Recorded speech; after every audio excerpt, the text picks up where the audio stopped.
하나님 아버지, 저는 말씀을 전하면서 하나님의 말씀은 단순하지만 천박하지 않으며 그 말씀은 바다와 같아서 그 말씀에 그 겉으로 보기엔 단순한 그 말씀 속에 단순한 빛깔의 바다가 무수한 생명체와 풍요로움을 가지고 있듯이 하나님 말씀은 단순하고 명확하나 그 안에 깊은 진리로 담고 있는 시면의 진림을 우리가 생각해 보며 말씀을 전했습니다. 이렇게 생각지 않고 예측지 못했던 삶의 전 세계적인 위기를 당하여 하나님의 말씀이 얼마나 진실한지, 하나님의 말씀이 얼마나 우리에게 미리 가르쳐 주시는지 우리가 깨닫게 해주시고, 더욱 하나님의 말씀을 깊이 묵상하며 그 말씀을 우리의 삶의 기준과 푯대로 삼고 신앙생활하며 또 교회가 나아가며 복음을 전하도록 우리 모두를 붙잡아 주옵소서. 모든 시간을 주께 의지하며 예수님 이름으로 기도했습니다. 아멘.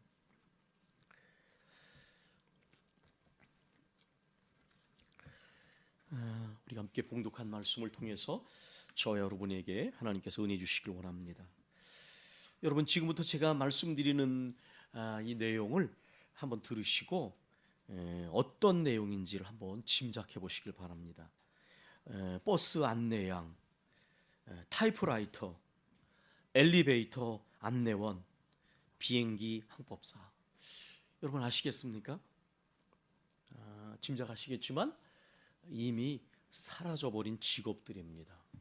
요즘에는 버스의 안내 광고에서 버스 안내양, 버스 차장들이 등장을 하지만 그저 연세가 드신 분들은 이제는 아마 40대 50대 되는 분들은 기억을 하시겠지만 추억 속에 있는 직업이고요. 이제는 버스 안내양은 특별한 경우에는 찾아보기 어렵습니다. 뭐 남자 차장도 있었지만 대부분 여자였는데요. 2018년도에 한국고용정보원에서 소멸 위기에 있는 그 고위험성, 고위험 군에 들어있는 직종을 발표했는데요. 거기에는 콜센터 직원이라든지 생산이나 제조 관련 단순 종사자들, 또 이러한 직업들은 아마 가장 소멸될 위험성에 처했다, 그렇게 얘기를 했습니다. 또 이 전문 직종에서도 데이터에 많이 의존하는 직종들, 영상의학 분석이라든지 또 임상병리라든지 또 심지어 법률사무, 회계사무, 또 통번역과 같은 직종들은 앞으로 상당 부분 인공지능이나 자동화에 의해서 그 직무가 대체될 것이다, 그렇게 말합니다. 단순하고 반복된 직종들도 굉장히 많이 사라져 갔고요. 그 다음에 사라지고 있습니다. 뿐만 아니라 단순 직종뿐만 아니라 전문직들도 말씀드린 것처럼 이렇게 데이터화돼 가지고 인공지능이나 로봇이나 이런 것에 의해서 대치될 수 있는 직업들은 아마 굉장히 빨리 사라질 것이다, 그렇게 예측을 하고 있는 것이죠. 지금 이제 제4차 산업혁명의 시대인데 WEF, 세계 경제 포럼이라고 하는 스위스 다보스에서 열리는 그 포럼에서 2020년까지 710만 개의 직업이 앞으로 사라지게 될 것이다, 그렇게 얘기를 했습니다. 2017년도에는 그 컨설팅 회사로 유명한 맥킨지에서 이렇게 얘기했습니다. 앞으로 로봇 자동화로 인해서 2030년까지 미국 인구의 3분의 1이 실업자가 될 것이고 전 세계 인구의 8억이 실업자가 될 것이다, 그렇게 말을 했습니다. 여러분, 저도 그 책을 읽다가 발견을 했는데요. 우리나라가 세계에서 최고의 로봇 사용 국가입니다. 그래서 인구 1만 명당 2017년에 10,000명당 세계 평균이 로봇 사용 대수가 88대입니다. 근데 우리나라는 얼마인지 아십니까? 710대입니다. 거의 9배 가까이 됩니다. 그 말은 뭐냐면 우리나라는 이러한 로봇이나 인공지능에 대한 저항이 약하기 때문에요, 가장 빨리 직업군이 소멸되고 교체될 가능성이 가장 큰 나라인데 앞으로도 향후 10년 정도 안에는 이러한 로봇 사용의 그 빈도가 가장 높은 국가로서의 위상이 변하지 않을 것이라고 얘기를 합니다. 물론 이것은 여러분 생각해 보시면 아시겠지만은 이제 이렇게 로봇이나 인공지능을 사용하면 생산성이 굉장히 효율성이 높아지고요. 기업을 운영하는 분들은 이익을 더 많이 남길 수도 있습니다. 어떻게 생각? 그러나 노동자들에게는 내가 가진 직업이 갑자기 기계가 대신하게, 로봇이나 인공지능이 대신하게 될 수도 있는 것을 보여주는 것입니다. 지금 우리나라가 이미 기대 수명이 90세로 늘었습니다. 그래서 아마 지금 초중생들, 초등학생들 정도 되면 이 아이들이 이제 아마 90세를 충분히 살 겁니다. 그런데 90세를 살면요, 20대 중반부터 직업 생활을 시작해가지고 90대까지 65년 정도를 길게 잡아서 일을 해야만 됩니다. 그러면 그때가 되면 지금은 5일 동안 8시간 근무를 대강 하죠, 그죠? 그런데 그때가 되면 주 3, 4일만 일하고 아마 3시간, 4시간만을 일할 수밖에 없는 시대가 올 거다, 그렇게 예측을 합니다. 제가 대학에서 가르치면서 그 유명한 그 미래학자 중에 토마스 프레이라고 하는 미래학자가 왔는데, 그분이 와서 이런 얘기를 했습니다. 지금 20대를 살아가는 여러분들은 앞으로 일생에 5번 내지 6번의 직업이 바뀔 겁니다, 그렇게 말을 했습니다. 그런데 이 현재 초등학교 다니는 아이들의 경우에는요, 아마도 10번 정도의 직업이 바뀔 거다고 예측을 하고 있습니다. 생애를 살아가는 동안 10번 직업이 바뀔 것이다.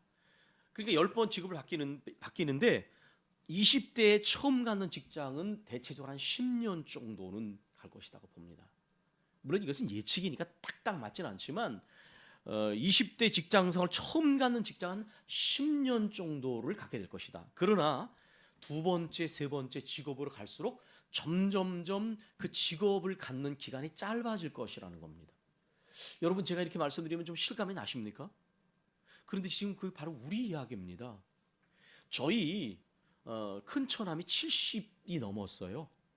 그런데 은퇴를 하고 나서 제가 생각할 때 직업을 여러 번 바꿨어요. 왜 그러냐면 나이가 드니까 할 수 있는 일이 많지가 않아요. 그러니까 이제 무슨 뭐 경비 업무 쓰고요, 이런저런 일을 하다 보니까 직장을 굉장히 많이 바꿨어요. 원해서 바꾼 것이 아니라 바뀔 수밖에 없어요. 학생들에게 제가 5번 내지 6번 직업이 바뀌었다 그러면 그걸 남의 얘기처럼 생각을 해요. 그런데 우리나라가 예를 들면 큰 회사의 중역이 되면요, 대개 2, 3년 정도 지나면 해고됩니다. 명퇴를 합니다. 그러면 그 다음부터 어떻게 하느냐? 직업이 바뀔 수밖에 없어요. 그래서 만약에 우리가 80 중반까지 가면요, 우리가 이렇게 노후 대책을 준비한 분이 많지 않아요, 부모님들이. 그러면 그때까지 일을 해야 돼요. 바로 우리 부모님들이 얘기해요. 여러분의 부모님들 얘기다라는 거죠, 젊은 분들은. 근데 이 얘기를 멀게 생각하고 있어요. 이미 우리들의 이야기, 우리 부모님들의 이야기예요. 80이 됐는데도 여전히 생활 때문에 휴지를 줍고 일을 하시잖아요. 근데 그런 분들은 굉장히 열악한 물론 환경이지만은 그게 많이 배우지 못한 분들만의 얘기가 아니라 지금 모든 사람들의 문제가 됩니다. 특별히 지금 20대는 말씀드린 것처럼 최소한 5, 6번의 직업을 바꾸게 될 거예요. 그런데 문제는 뭐냐면, 그러면 이렇게 직업이 바뀔 때에 과연 이러한 변화를 준비하고 있느냐, 이거 굉장히 중요한 문제입니다. 수업 시간에 그냥 핸드폰만 들여다보고 핸드폰에 얻는 얄팍한 지식만 가져서는 이러한 사회의 변화에 절대로 적응할 수가 없어요. 그래서 4차 산업혁명 시대에 이것이 무슨 거대한 얘기가 아니라 바로 우리 삶에 다가온 이야기이기 때문에 어떻게 준비할 것인가, 이 준비에 대해서 사람들이 이렇게 말합니다. 특정한 직업만을 갖는 전문 기술은 앞으로 오래 가기가 어려울 가능성이 많다는 거예요. 그래서 앞으로는 굉장히 중요한 것이 이과나 문과냐 무슨 특정한 기술 한 가지 이것이 아니라 창의력, 어떤 상황에서든지 적응할 수 있는 상황 대처 능력, 또 로봇이나 인공지능이 대체할 수 없는 공감 능력, 사람의 어떤 감정적인 이런 공감 능력, 또 다른 사람과 갖는 소통 능력, 혼자가 아니라 협력하는 협동심, 이런 것들이 굉장히 중요한 미래를 준비하는 능력이 될 것이다, 이렇게 말을 합니다. 요즘에 기업에서 사람들을 뽑을 때도 옛날엔 IQ 높은 사람, 명문대 출신을 뽑았는데 지금은 기준이 많이 달라집니다. 그거를 가려요. 그런 경력을 가리고 오히려 얼마만큼 이 사람이 협동심을 가질 수 있는지, 팀워크를 가질 수 있는지, 또 창의력을 가질 수 있는지, 소통력, 공감 능력, 이런 것들을 점검해서 뽑는 쪽으로 추세가 바뀌어지고 있습니다. 제가 지난 주간에 공부의 미래라고 하는 책을 하나 읽었어요. 우리 청년들에게는 꼭 한번 필독을 권하고 싶어요. 한겨레 신문 기자였던 분이 쓴 책인데, 읽으면서 저 자신도 목회자로서 굉장히 많은 생각을 했는데, 거기에서 이분이 주장하는 내용을 이렇게 외지 내지가 있잖아요. 책에 그 안에 소개된 내용을 좀 소개를 해드릴게요. 미래의 공부는 마치 난리를 만나, 전쟁을 만나 피난을 떠나야 하는 상황에서 보찜 꾸리기와 같다. 많은 짐을 가져갈 수 없으니까 어떤 짐을 지고 미지의 길을 나서야 할까요? 가장 안전하고 유용한 생존 방법은, 이 대목이 중요합니다, 어떠한 상황에서나 도난을 당하거나 도둑질 맞거나 약탈이 불가능하며 잃어버리지 않을, 자신에게서 결코 떼어놓을 수 없는 내 몸에 배어있는 그 무엇을 지니는 것이다. 핸드폰의 지식은 참고를 할 수 있지만 그건 내 지식이 아닙니다. 급할 때는 핸드폰 들여볼 여유가 없어요. 진짜 실력을 가져야 시험을 치르지, 핸드폰에 찾아서 답을 쓰는 사람은 진짜 실력을 가졌다 볼 수 없잖아요. 그런데 여기에서 굉장히 중요한 게 뭐냐면, 도둑 맞지 않고 남에게 빼앗길 수 없는 내 것이 있어야 된다라는 거예요. 그래서 미래에는 끊임없이 여러 분야를 읽고 공부해야 돼요. 그래서 독서라는 것이 한가한 사람들의 취미가 아니에요. 지금은 상황 대처를 위해서 광범위한 차원의 끊임없는 연구를 하고 공부를 해나가야 앞으로 직업 세계가 변할 때 이것을 정할 수 있다는 겁니다. 근데 제가 왜 이렇게 길게 좀 말씀을 드렸냐면, 제가 이 저자의 결론적 이야기를 들으면서 놀라운 것을 발견했어요. 그건 뭐냐면 바로 이 사람이 강조하는 강조점이 유대인들의 이야기하고 만났다는 거예요. 유대인들이 유럽에서 어떤 역사 속에 살았냐면요, 항상 쫓겨나고 빼앗기는 운명에 처했어요. 그래서 열심히 일을 해가지고 정착을 하고 재산을 모아놓으면요, 그걸 다 빼앗기고 살던 곳에 쫓겨났습니다. 여러분, 그 베니스의 상인이라고 하는 작품이 있는데요, 사실 그거는요 허구예요. 왜 그러냐면, 당시에 셰익스피어나 이런 작품이 났을 때 사실 유태인이 유럽에 한 명도 없었답니다. 다 쫓겨나가지고. 그러니까 이것은 유대인들이, 여러분 예를 들면 전당포라든가 이런 거 하는 거 아시죠? 그런데 그게 왜 하냐면 그 사람 좋아서 한 거 아닙니다. 천시 여기는 직업 중에서 유대인들에게 이런 직업만을, 고리대금 같은 걸 허용했던 거예요. 그래서 사실은 유대인들이 그것을 할 수밖에 없었고, 그러다 보니까 악명 높게 된 것이지만은 원래는 유대인들이 좋아서 이것을 한 것이 아니었습니다. 항상 정착하던 곳에 쫓겨나고 가진 재산을 빼앗겼어요. 그러니까 유대인들이 여러 번 이런 일을 당하니까 고민이 되는 거예요. 그러면 도대체 도둑질 맞거나 빼앗기지 못하는 것이 무엇이겠는가? 이건 생존의 문제였습니다. 그래서 두 가지 결론에 이르게 됐습니다. 그것은 뭐냐? 돈이나 보물이나 물질은 빼앗길 수밖에 없어요. 아무리 많이 가지고 있어도 그거는 영원히 내 것이 될 수가 없는 거예요. 그래서 이들은 배운 것이 뭐냐? 지식만은, 실력만은 남이 도둑질하고 빼앗을 수 없다. 그래서 유대인들은 KBS 예전에 공부하는 인간이라고 하는 주제로 특별 시리즈를 했습니다. 유대인, 중국 사람, 인도, 한국, 일본 여러 나라 했는데 가장 대표적인 나라가 바로 유대인이었는데 호모 아카데미쿠스, 공부하는 인간이라는 책으로도 나왔는데 여러분 한번 꼭 보십시오. 우리 젊은 사람들은 굉장히 공부가 많이 되는데 이 사람들은 빼앗기지 않고 생존하기 위해서 그때부터 지식을 쌓고 공부하게 됐습니다. 그것은 빼앗을 수가 없는 것이었어요. 그 다음에 두 번째로는 신앙이었습니다. 하나님을 믿는 신앙. 이것은 아무래도 빼앗을지요, 생명을 빼앗으려고 해도요, 신앙은, 제대로 된 신앙은 신앙을 빼앗을 수 없는 거예요. 그들은 그래서 탈무드를 공부하고 구약 성경을 공부하면서 참 하나님을 믿는 신앙을 갖게 된 것입니다. 여러분, 이 사실이 중요합니다. 빼앗기거나 도둑질 맞지 않는 것이 무엇일까요? 아무리 상황이 변해도 내 것이 되는 것이 무엇일까요? 그것은 결국 내가 내 몸에 가지고 있는 지식, 실력, 지혜, 그리고 하나님을 믿는 신앙은 결코 남이 빼앗아갈 수 없는 거예요. 저는 이렇게 생각합니다. 4차 산업혁명 시대에 정말 우리 청년부가 있는데 정말 이 창의력이 어떤 것인가?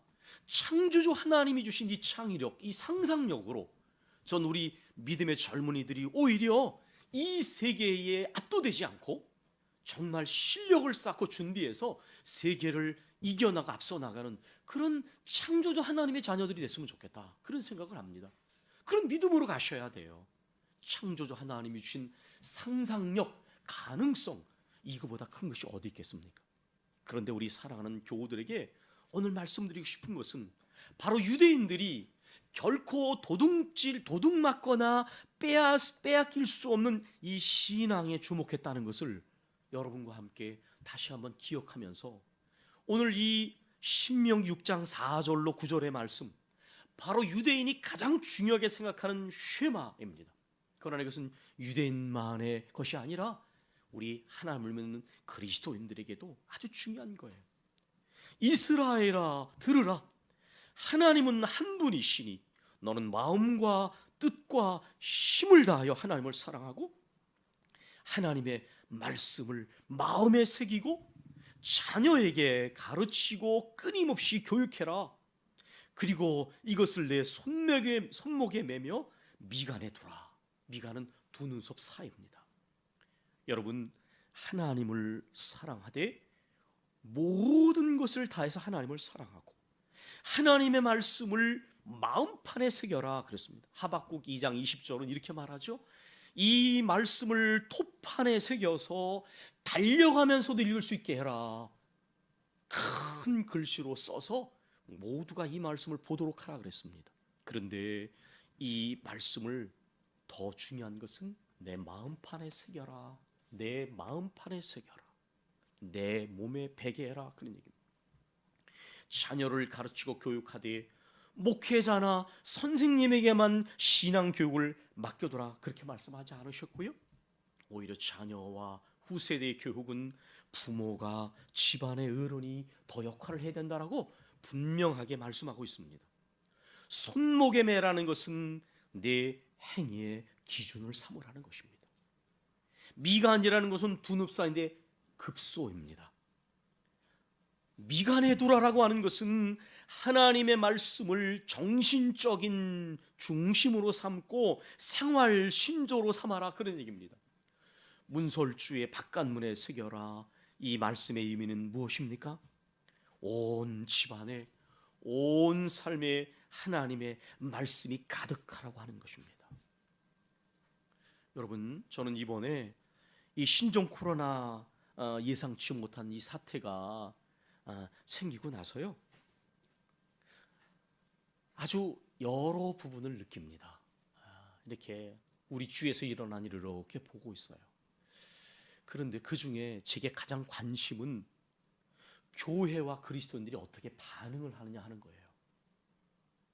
세상 사람들은 물리적 거리, WHO에서도 물리적 거리라고 쓰자 그러는데 아직 여전히 아직도 사회적 거리, 이거는 인간의 관계를 의미하는 단어이기 때문에 물리적 거리가 더 맞는 거예요. 물리적 거리는 둬야지만은 사회적 거리나 신앙적 거리가 멀어지면 안 되잖아요. 지난주에 말씀드린 것처럼. 그래서 믿는 사람들과 그리스도인이 우리 축복과 비전의 교회 교인들이 어떻게 반응하고 있는가를 저는 주목해서 보고 또 관심을 갖지 않을 수가 없습니다. 왜냐하면 우리 그리스도인들은 하나님을 믿는 사람들이고 또 우리 그리스도인들은 하나님의 말씀을 듣는 사람들입니다. 평생 동안 하나님 말씀을 들어온 사람들입니다. 제가 우리 교회에 와서 올해가 이제 8년이 됩니다. 저는 8년을 오면서 우리 교우들에게 하나님 말씀을 전해왔습니다. 그러면 이제 목사가 늘 기도하고 또 교우들의 영혼을 위해서 전한 8년 동안의 말씀, 아니 이 8년을 넘어서서 여러분께서 평생 섬겨오신 하나님, 평생 들어온 하나님의 말씀을 들은 저와 여러분은 이 신종 코로나 상황에 접해서 어떻게 반응을 하고 어떻게 신앙생활을 하고 있느냐, 우리가 점검을 해야 합니다. 저는 그런 차원에서 한편으로는 마음이 무거운 점도 분명히 있는 것을 숨길 수가 없습니다. 왜냐하면 믿는 그리스도인들과 교회가, 하나님의 말씀을 평생 들어왔던 그리스도인과 교회가 하나님 말씀을 듣지 않은 것처럼, 하나님을 믿지 않는 것처럼 그렇게 반응을 한다면 그것은 우리가 하나님 앞에서 바르지 못한 모습이 될 것입니다. 제가 오늘 설교의 제목을 이렇게 정했습니다. 지금은 이제까지 들은 말씀을 붙들고 행해야 할 때입니다. 여러분, 그렇습니다. 이제는 우리가 하나님의 말씀을 들어왔지만은 지금 이 순간 이때야말로 우리가 들은 하나님의 말씀을 생각하고 붙들고 행해야 될 때이라고 하는 것입니다. 마음판에 새겨라. 그 말씀을 듣고 마음판에 새겨라 그랬습니다. 제가 이렇게 보니까요, 많은 분들이 이런 상황에서 여러 소리를 듣더라고요. 예를 들면 연세가 드신 부모님들은 자녀들의 소리를 들으시더라고요. 매일 전화하고요. 언론의 소리를 듣더라고요. 또 주위 사람들의 소리를 듣더라고요. 여러분, 듣는 건 나쁜 건 아닙니다. 듣고 참고해야지요. 그런데 만약에 그리스도인들이 자녀들의 소리를, 언론의 소리를, 사람의 소리를 하나님의 말씀보다 더 중요하게 생각하고 들어서야 되겠습니까? 왜냐하면 하나님의 말씀은, 하나님의 소리는 생명과 관련된 거잖아요. 영원하신 말씀이잖아요.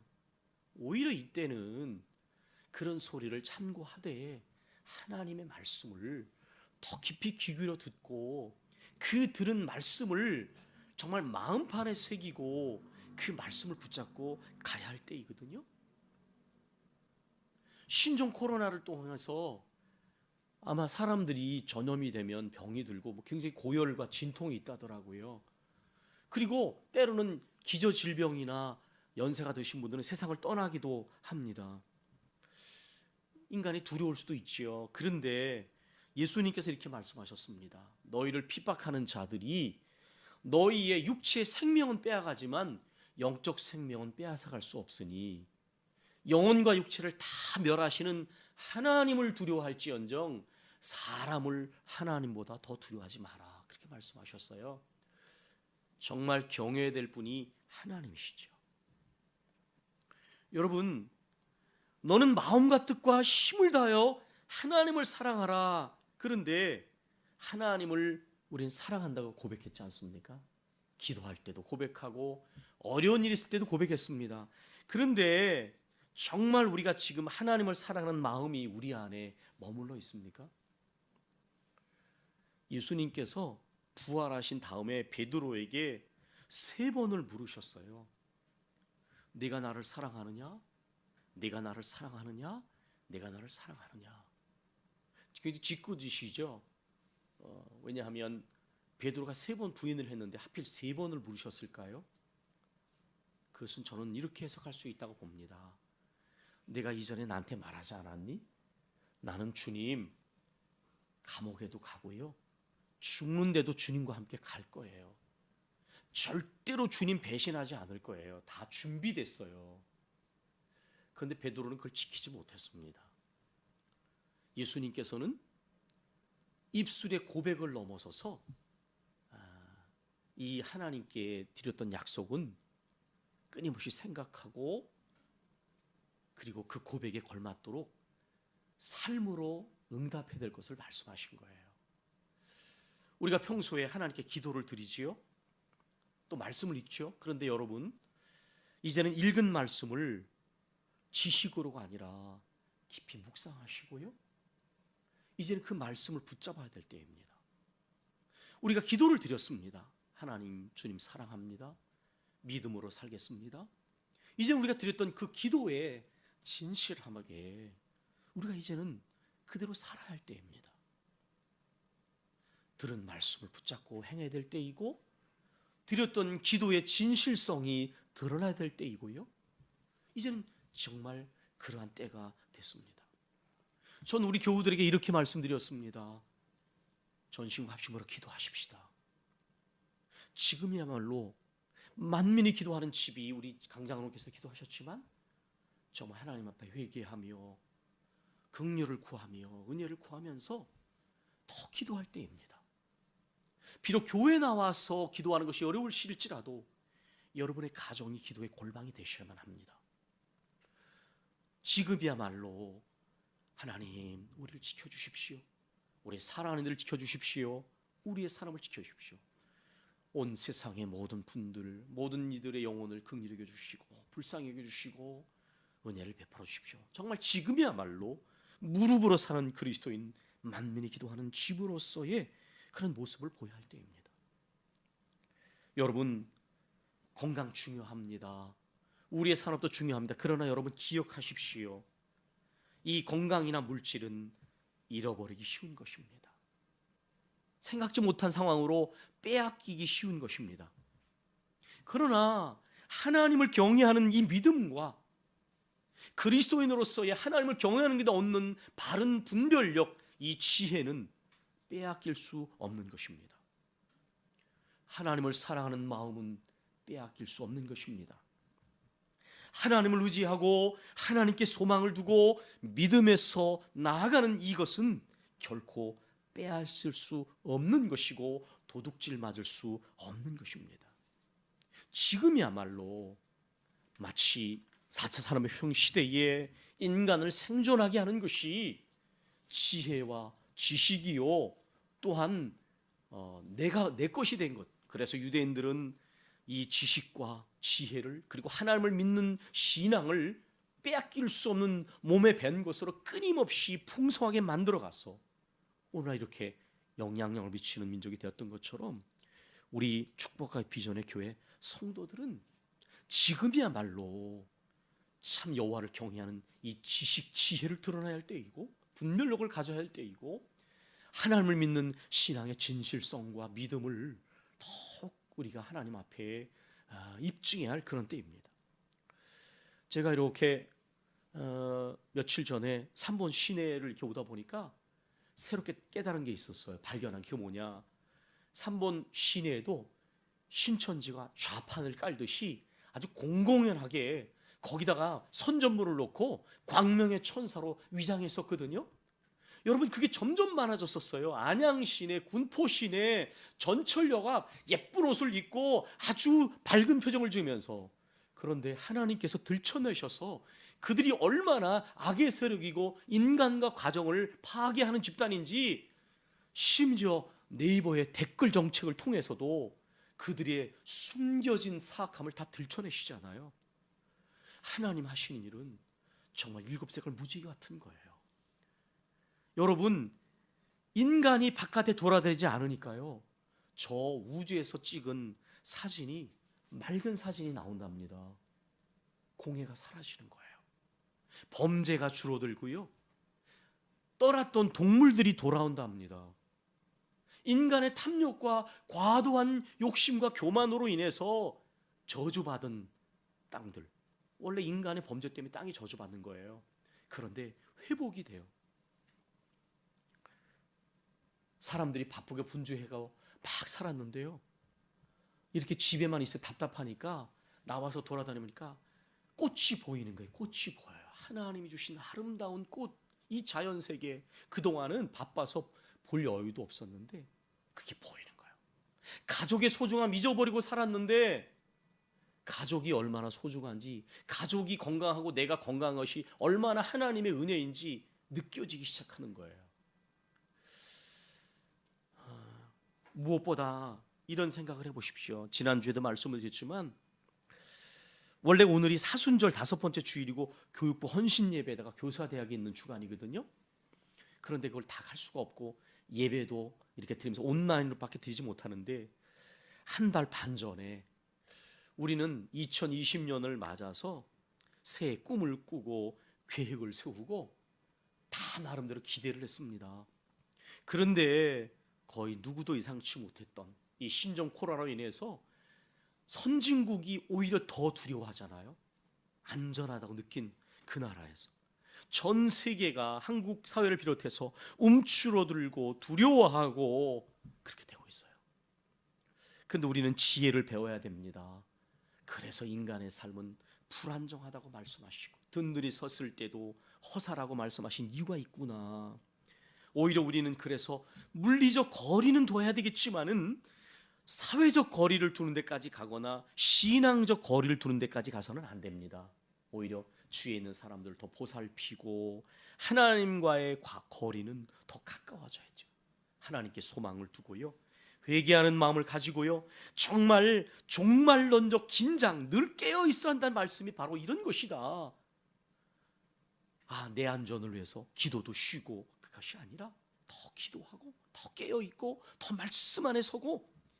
저는 요즘에 이렇게 느낍니다. 심상치가 않아요. 사스 메르스가 10년이 안 돼가지고 연이어서 계속 발생을 하고 근본에도 이렇게 신종 코로나가 생겼는데, 이 말은 앞으로 이런 질병이 계속 일어날 것이라는 것이고, 그럴 때 우리는 계속 예배도 피하고 계속 숨을 것인가? 아닙니다. 정말 하나님의 말씀 앞에서 하나님을 두려워하는 마음 가운데 지혜를 배우고, 평안하다고 인간적 평안과 나태에 들어가지 말고 오히려 영적으로 깨어 있고요, 그리고 두려워서 골방에 숨는 사람이 아니라 오히려 더 하나님을 가까이 하고 또 예배자의 심정이 되고 이렇게가 될 때입니다. 이제 말씀을 맺겠습니다.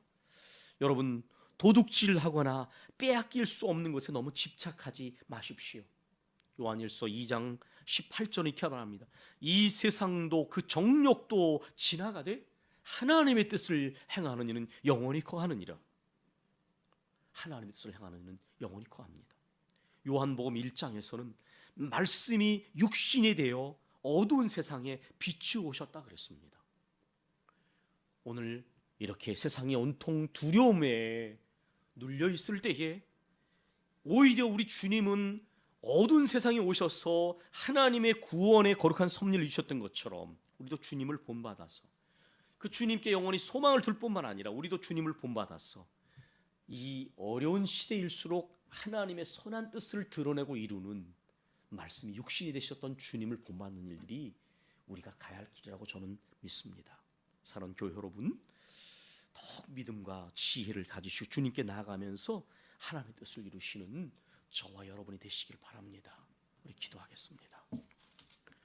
하나님 아버지, 4차 산업혁명 시대에 사람들이 가지고 있던 전문성과 평생 직업이 갑자기 아무 효과가 없는 것처럼 이렇게 급변하는 시대에 사람들이 창의력과 소통 능력과 공감 능력, 무엇보다 남이 빼앗거나 도둑질할 수 없는 나만의 실력과 상상력과 풍부한 능력이 필요한 시대인데, 우리 창조 하나님을 믿는 우리들은, 특별히 우리 젊은 세대들은 하나님을 믿음 안에서 풍성한 주님의 지혜에 주어지는 창의력, 상상력으로 삶을 가꿔나가며 세계 선한 영향력을 미치게 하옵소서.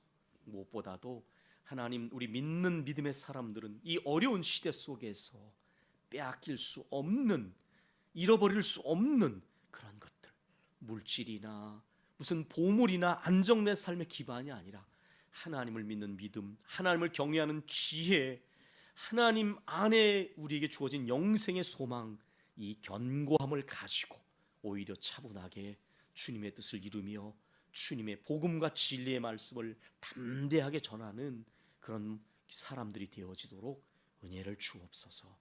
예수님 이름으로 기도했습니다. 아멘.